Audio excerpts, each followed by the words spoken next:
안녕하세요, 제이제입니다. 오늘은 비운의 왕비 마리 앙투아네트에 대해서 이야기해 볼게요.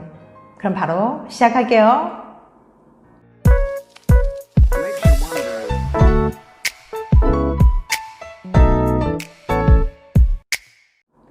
비운의 왕비 마리 앙투아네트. 마리 앙투아네트는 프랑스의 마지막 절대군주인 루이 16세의 왕비입니다. 그녀는 사치와 향락에 빠져 국고를 탕진하고 백성들의 굶주림을 외면한 무능한 왕비로 알려져 있죠. 하지만 그것은 혁명군들에 의한 왜곡이며 성난 프랑스 국민들의 분풀이 희생양이었어요. 또한 마리 앙투아네트가 한 희대의 망언, 빵이 없으면 케이크를 먹으세요 라고 한 말도 거리에서 굶주리고 있는 아이들을 보고 저 불쌍한 아이들에게 브리오슈를 주세요 라고 말을 했음에도 혁명군들이 의도적으로 왜곡한 것으로 밝혀졌어요. 마리 앙투아네트가 이렇게 사실과 다르게 왜곡된 것은 혁명군의 명분 찾기였을 거예요.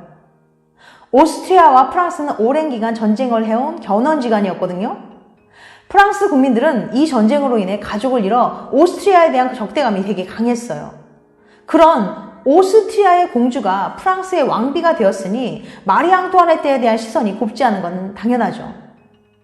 프랑스 혁명군에겐 적국 출신의 왕비는 너무나도 좋은 먹잇감이었어요. 민족주의에 깊이 물든 혁명기의 프랑스인들에게 마리 앙투아네트는 적국 오스트리아의 여자였고 반역자였던 거였죠. 마리 앙투아네트, 그녀는 정말 어떤 사람이었을까요? 첫 번째, 14살 어린 나이에 루이 16세와 정략 결혼을 한 마리 앙투아네트. 마리 앙투아네트는 오스트리아의 여왕 마리아 테레지아의 막내딸로 태어났습니다. 그녀는 금발머리에 사랑스러운 푸른 눈동자, 빛나는 하얀 살결에 마치 요정과 같은 미모의 소유자로 작은 요정이라고도 불렸어요. 전형적인 유럽 왕족이었던 그녀는 글을 아주 느리게 쓰고 종종 얼룩이 번졌으며 철자도 잘 틀렸다고 해요.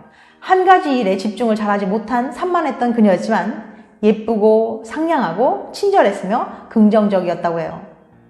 마리 앙투아네트가 결혼하던 당시 오스트리아는 프로이센의 위협을 받고 있었으며 그녀의 어머니인 오스트리아의 여왕 마리아 테레지아는 그동안 적대국이었던 프랑스와 동맹을 강화하려고 했고 프랑스 역시 신흥국가인 프로이센을 견제하기 위해서 앙숙이었던 오스트리아와 협력이 필요했던 거죠. 결국 마리 앙투아네트는 1770년 5월 16일 14살의 어린 나이에 프랑스 베르사유 궁전에서 루이 16세와 정략 결혼을 하게 됩니다. 두 번째, 마리 앙투아네트에 대한 악의적인 소문들. 마리 앙투아네트는 실제로 궁에서 시골처럼 꾸며놓고 전원 생활을 즐겼다고 해요. 그녀는 루이 16세가 실수로 쏜 화살에 농민이 맞자 직접 치료를 해준 마음이 따뜻한 사람이었어요. 또한 프랑스 왕비로는 이례적으로 빈민구제와 농경생활에 관심을 가졌어요. 마리 앙투아네트는 매일 일기를 썼는데 일기 내용 중에 이 자리에 있는 우리들을 그대로 사랑해주고 끝까지 응원하는 그들을 위해서 우리가 백성들을 보살펴주고 지켜줘야 할 필요가 있다 라는 내용을 쓰는 걸로 봐서도 혁명군이 주장하는 악녀인 것은 결코 아닌 것 같아요. 루이 16세와 마리 앙투아네트는 서로 성격과 취미도 매우 달랐던 것 같아요. 루이 16세에게 뭔가 성적으로 약간 문제가 있어서 결혼 7년 만에야 겨우 임신에 성공하게 되었거든요. 루이 16세에게는 그 흔한 정부도 없었지만 마리 앙투아네트에게는 연인 악셀 폰 페르젠백작이 있었어요. 그녀는 프랑스에 불행을 몰고 올 거라는 악의적인 선전에 시달려 했고 혼외 정사를 하며 정부를 갈아치우는 음탕한 여자다. 동성연애를 한다. 그녀가 낳은 왕자가 루이 16세의 소생이 아니라는 등 온갖 나쁜 소문에 시달렸습니다. 특히 일명 다이아몬드 목걸이 사건으로 인해 마리 앙투아네트에 대한 평판에 치명적인 악영향을 끼치게 돼요. 이 사건은 라몬트 백작부인을 비롯한 일당이 추기경과 보석상을 속이고 왕비를 사칭하여 다이아몬드 목걸이를 갈취한 사건인데요. 이 사건의 연루자들은 재판소에서 마리 앙투아네트의 소행이라고 주장했고 프랑스 국민들은 그들의 말을 그대로 믿었어요. 또한 마리 앙투아네트는 자신의 아들 루이 17세를 성추행했다는 누명까지 쓰게 되는데요. 당시 루이 17세는 마약까지 먹은 상태로 그것이 무슨 뜻인지도 모른 채 동의했고 그 사건은 그녀 생애에 가장 큰 상처로 남게 되었습니다. 세 번째, 화려한 궁궐 생활에 빠져든 마리 앙투아네트. 마리 앙투아네트는 호화로운 무도회를 자주 열고 의보, 장신구, 보석에 많은 비용을 들였으며 베르사유의 푸티 트리아노, 이건 마리 앙투아네트가 첫 딸을 출산한 후 루이 16세가 선물한 별장이에요. 를 호화롭게 개조하는데 국고를 소비하기도 했어요. 하지만 이것은 프랑스의 다른 왕비들과 비교하면 그다지 많은 수준은 아니었다고 해요. 루이 16세가 검소한 탓에 이들 부부는 왕실 예산 중 겨우 10분의 1 정도만 사용했지만 이미 왕실 재정 상태가 좋지 않았다고 해요. 그녀가 첫 딸을 출산할 때 당시 관례에 따라 왕족들과 귀족들이 몰려와 구경을 했다고 하는데요. 창문이 꽉 닫힌 방에 너무 많은 사람들이 몰려와서 마리 앙투아네트는 질식 위기까지도 갔다고 그래요. 이후 루이 16세는 가장 가까운 사람들만 출산하는 방에 들어가도록 제한했을 정도로 궁정에서는 개인적인 공간이 허용되지 않았습니다. 마리 앙투아네트는 조용한 안방 내조만 하던 전통적인 프랑스 왕비들과는 달리 매우 활동적이었고 각종 연회, 무도회 등 사교계 전반에 나서길 좋아했어요. 그리고 루이 16세가 애첩도 가지지 않고 아내만 바라보고 사는 등 왕답지 못한 모습을 보이자 이 당시에는 애첩이나 정보를 가는 게 아주 흔한 일이었어요. 왕이나 귀족은. 그래서 마리 앙투아네트를 못난 남편을 등쳐먹는 기센 아내로 폄하하는 계기가 되었죠. 사교계 행사의 주체는 왕의 공식 첩인 총이, 즉 후궁이 맡는 게 보통이었거든요. 당연히 이 연회를 보고 백성들이 가지는 반갑 또한 총이에게 돌아갔어요. 하지만 루이 16세가 첩을 두지 않았으니 황후인 마리 앙투아네트가 직접 행사를 주최하게 된 거죠. 복장과 머리 손질에 관심이 많았던 마리 앙투아네트는 머리를 하고 옷을 갈아입는 걸 모두 공개했는데요. 사람들은 이를 구경하기에 매일 북새통을 잃었고 그녀는 적자 부인이라는 비난 어린 별명을 얻기도 했어요. 마리 앙투아네트의 복장과 머리 스타일은 당시 프랑스 패션을 주도하고 유행을 선도했습니다. 많은 사람들이 마리 앙투아네트가 한 말로 기억하는 희대의 망언, 빵이 없으면 케이크를 먹으세요. 이 말로 인해 그녀가 얼마나 세상 물정에 어둡고 프랑스 국민들이 처한 상황에 무지하며 무관심했는지를 보여주는 사례로 회자되곤 하죠.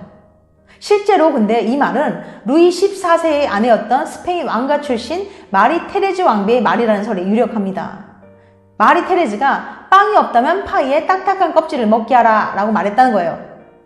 마리 앙투아네트는 프랑스 왕실에서 유일하게 가난한 사람들의 삶에 관해서도 잘 알고 있었다고 해요. 거리에 굶고 있는 아이들을 보고 저 불쌍한 아이들에게 브리오슈를 주세요 라고 말하기도 했으나 혁명군들은 의도적으로 그녀의 말을 왜곡해서 퍼뜨렸다고 합니다. 네 번째, 마리 앙투아네트의 연인 페르젠 백작. 마리 앙투아네트의 연인이었던 한스 악셀 폰 페르젠은 스웨덴의 정치가이자 군인이기도 했어요. 1774년 1월 파리 오페라의 가면 무도에서 프랑스 황태자비인 마리 앙투아네트를 처음 만났거든요. 그리고 그해 루이 15세가 죽고 프랑스의 왕비가 된 마리 앙투아네트의 트리아노 서클의 일원이 되면서 왕비의 총애를 받게 되었고 수많은 소문의 주인공이 되었습니다. 마리 앙투아네트가 평생을 거쳐 진심으로 사랑했던 유일한 남자는 페르젠이었고 페르젠 역시 마리 앙투아네트를 그의 삶의 단 하나뿐이었던 신성한 사랑이라고 회고했습니다. 프랑스 수집품 보존 연구센터에서 악셀 폰 페르젠 스웨덴 백작에게 보낸 마리 앙투아네트의 편지에 이런 내용이 나옵니다. 당신을 미친 듯이 사랑해요. 나의 사랑스러운 친구요. 당신을 사랑하지 않는 순간이 단 한 번도 없다는 사실을 말하지 않고는 도저히 이 편지를 끝낼 수가 없네요. 페르젠 백작은 외교관답게 사교적이고 활달한 성격으로 당시 풍습에 따라 다른 왕족이나 귀족들처럼 사교계에 진출하여 여러 연인을 뒀으나 결혼을 해서 가정을 꾸리는 것을 원치 않았어요. 그는 평생 마리 앙투아네트의 기사로 그녀를 사랑하며 살았다고 전해집니다. 다섯 번째, 프랑스 혁명의 발발과 바렌 도주 사건. 식료품 가격 폭등, 거듭된 자연재해, 국가재정 파탄으로 사회 불안과 불만이 고조되었고 마리 앙투아네트를 둘러싼 악의적인 소문은 날로 증폭되었어요. 특권층에 대한 민중의 분노가 극에 달해 폭발한 사건이 바로 바스티유 감옥 습격 사건입니다. 바스티유 감옥은 봉건제의 상징이자 불법 투옥으로 악명이 높아 민중의 원성이 자자한 곳이에요. 이 사건이 프랑스 혁명의 도화선이 됩니다. 1789년 프랑스 혁명은 수백 년 동안 유럽을 지배한 절대 왕정을 무너뜨리고 민주주의 길로 접어들도록 만든 대사건이었어요. 1791년 입법의회가 구성되고 헌법의 성립과 동시에 루이 16세가 입헌 군주제의 원수로서 지위가 보장되었어요. 그런데 1792년 오스트리아와 프랑스 간의 혁명전쟁이 일어났고 루이 16세와 마리 앙투아네트 왕비가 오스트리아와 내통했다는 소문이 퍼지면서 사태는 걷잡을 수 없어집니다. 루이 16세는 국외 도피라는 불명예를 두려워하여 프랑스에 머물고자 했어요. 하지만 마리 앙투아네트는 모국 오스트리아로 망명 계획을 세웠죠. 마리 앙투아네트는 메르시 대사를 통해 비밀 편지로 본국과 연락을 취했고 망명이 성공하면 친가는 물론이고 친족이 있는 외국에 도움을 요청하고자 했어요. 10월 6일 루이 16세는 파리 시민들에 의해 베르사유에서 파리로 옮겨져 완전히 민중들의 감시하에 놓이게 되었어요. 결국 1791년 6월 루이 16세 일가는 파리를 탈출해서 국외로 도망가려다 바렌에서 체포되는데 이것이 바로 바렌 도주 사건입니다. 이 사건을 계획한 중심인물이 바로 마리 앙투아네트의 연인인 스웨덴의 귀족 악셀 폰 페르젠이었어요. 페르젠은 국왕 일가의 도피 비용으로 천문학적인 비용을 제공하고 탈출을 준비했어요. 1971년 6월 20일 모든 준비를 마친 국왕 일가는 각각 변장을 한 뒤 틸르리 궁전을 빠져나와 마차를 타고 향했어요. 이 마차의 마부는 변장한 페르젠이었죠. 다음 날인 6월 21일 시녀들에 의해 국왕 일가가 없어진 것이 알려지고 분노한 민중들은 궁전으로 들어와 루이 16세 흉상을 부수고 퇴위를 요구하는 등 분노를 쏟아냈습니다. 파리 교회의 본邸까지 온 루이 16세는 왕비와 너무 가까운 외국인을 데려갈 수 없었기에 페르젠에게 떠날 것을 명령하고 페르젠은 왕비에게 작별을 구하고 떠납니다. 하지만 루이 16세 일가는 혁명군들에게 체포되고 파리로 끌려왔어요. 망명의 실패로 프랑스 국왕의 권위는 실추되었고 공화파가 전면에 등장하여 입헌 군주제 성립 가능성이 없어졌을 뿐만 아니라 루이 16세가 반혁명 측에 있다는 인식이 퍼져 국왕 부부의 처형이 원인이 되기도 했습니다. 6번째, 단두대의 이슬로 사라진 비운의 왕비 마리 앙투아네트.